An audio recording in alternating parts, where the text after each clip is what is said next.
नमो तस् भगवतो अरहतो सम्मा सम्बुद्धिस्स। मैं professor Ramesh Prasad, dean faculty of Shravan Vidya, Sampurnanand Sanskrit university Varanasi, समस्त बुद्ध धर्म प्रेमियों का अभिनंदन करता हूँ। बुद्ध सीरीज का यह दूसरा एपिसोड है। इस एपिसोड में गौतम सिद्धार्थ से गौतम बुद्ध तक की यात्रा का संक्षिप्त विवरण है।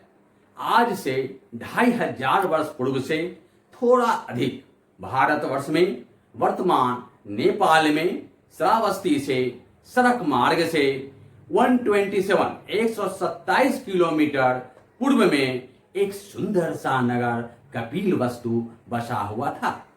इस नगर के पास रोहिणी नामक एक पहाड़ी नदी बहती थी। सारा राज्य सुख संपत्ति से परिपूर्ण था। राज्य का तंत्र प्रजा के हाथों में था। यूं कहें कि वहां गणतंत्र अथवा प्रजातंत्र की व्यवस्था थी। प्रजा ही सबसे गुणवान तथा योग्य व्यक्ति को राजा चुनती थी। राजा शाकवंशीय क्षत्रिय कहलाता था। इस समय कपिलवस्तु का राजा शुद्धोदन थे। उनकी 2 पत्नी थी। एक का नाम महामाया था, दूसरी का नाम प्रजापति। महामाया से उन्हें एक पुत्र हुआ जो संसार में बुद्ध के नाम से प्रसिद्ध हुए। गर्भावस्था में 563 ईस्वी पूर्व में जब देवी महामाया अपनी मायके देवदह जा रही थी तो रास्ते में ही लुम्बिनी वन में साल वृक्ष के नीचे वैशाख पूर्णिमा के दिन इस महामानव का इस लोक में अवतरण हुआ। इस बालक के जन्म लेते ही राज्य में बड़े बड़े शुभ कार्य संपन्न हुए। इसलिए इस बालक का नाम सिद्धार्थ रखा गया। सिद्धार्थ अर्थात सब कार्यों को सिद्ध करने वाला। गोत्र से गौतम होने के कारण ये गौतम सिद्धार्थ हो गए। जब सिद्धार्थ का नामकरण हो रहा था तो उस समय उपस्थित ज्योतिषाचार्यों ने भविष्यवाणी की कि राजकुमार सिद्धार्थ ऐसे लक्षणों से युक्त हैं कि यदि वह गिरहस्थ रहा तो चक्रवर्ती राजा होगा और यदि सन्यासी होगा तो बुद्ध। राजकुमार सिद्धार्थ के उत्पन्न होने का अभी उत्सव मनाया ही जा रहा था कि इनके जन्म के 7वें दिन उनकी माता महामाया ने इस क्षण भंगुर संसार को त्याग दिया। महाप्रजापति गौतमी द्वारा अब बालक सिद्धार्थ का पालन पोषण होने लगा। महाप्रजापति गौतमी इनकी मौसी थी। कपिलवस्तु नगर के पास ही एक वन में असित ऋषि नामक मुनि तपस्या करते थे। राजा सिद्धोदन ने सिद्धार्थ को आशीर्वाद देने के लिए उन्हें नगर में बुलवाया।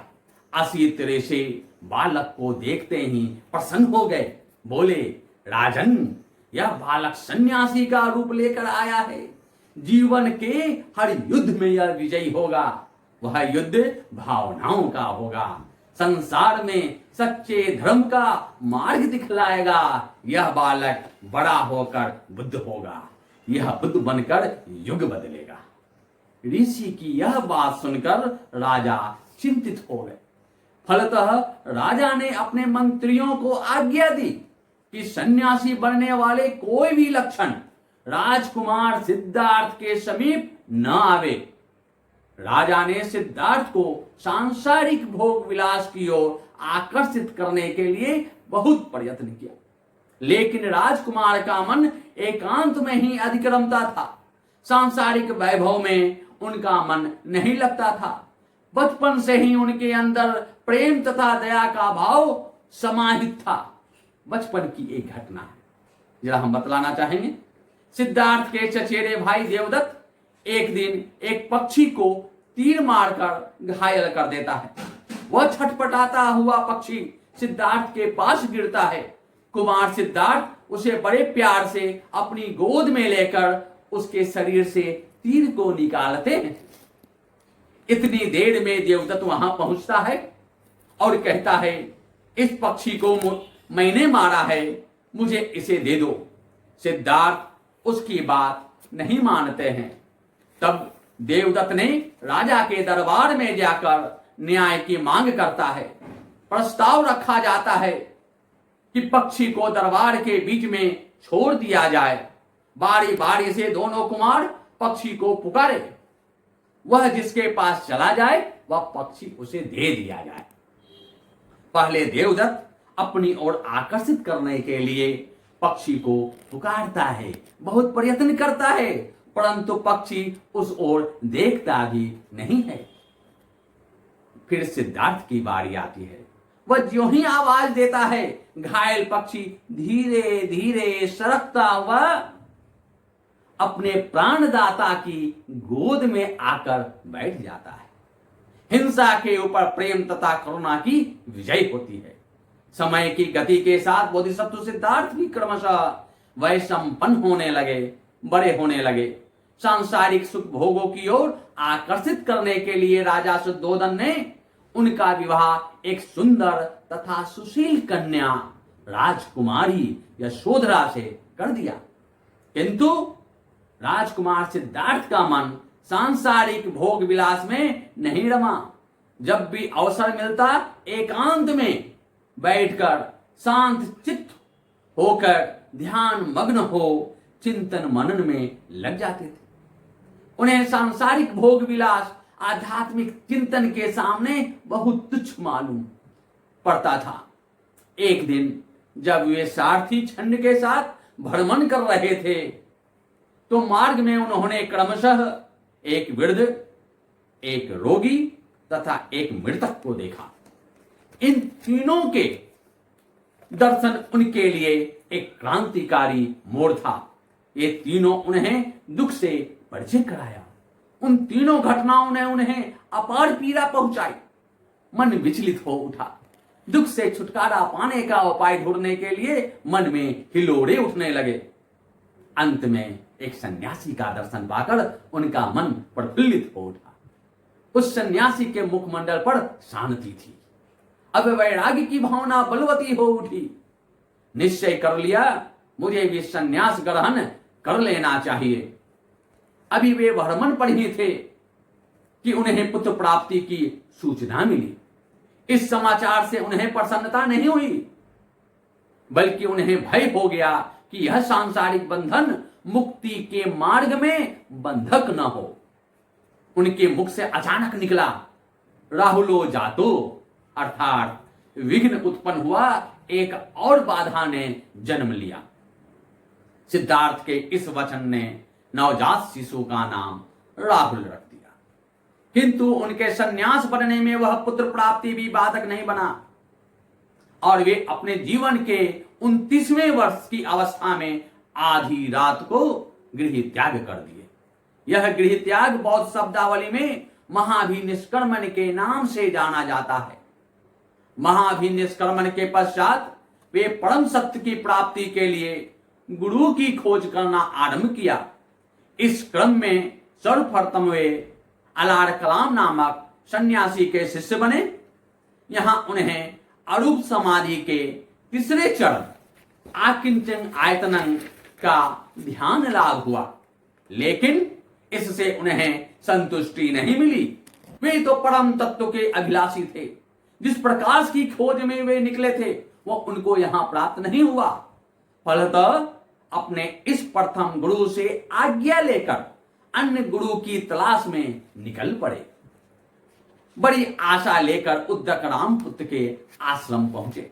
वहां उद्दक रामपुत्र ने अरूप समाधि के चतुर्थ चरण, चतुर्थ ध्यान नेव संज्ञा न संज्ञा आयतनं से उन्हें संतृप्त करने का प्रयत्न किया।